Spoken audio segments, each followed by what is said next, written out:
భద్రాద్రి కొత్తగూడెం జిల్లాలో జాతీయ రోడ్డు భద్రతా మాసోత్సవ కార్యక్రమం నిర్వహించారు. జిల్లా పోలీసుల ఆధ్వర్యంలో ట్రాఫిక్ అవగాహన సదస్సును ఏర్పాటు చేశారు. ఈ కార్యక్రమానికి ముఖ్య అతిథిగా ఎస్పీ రోహిత్ రాజ్, డీఎస్పీలు, సిఐలు హాజరయ్యారు.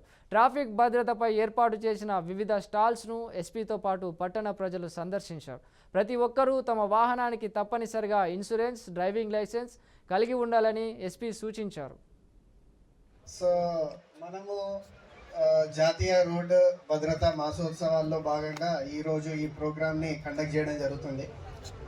అందరూ కూడా అన్నట్టు నార్మల్గా ఏదో ఫోటో తీసి పెట్టడం కాకుండా ఈసారి ఏదైనా ప్రోగ్రామ్ చేస్తే గట్టిగా మీకు కూడా లైక్ మనసులోకి వెళ్ళేలాగా చేయాలని ఆలోచించుండే.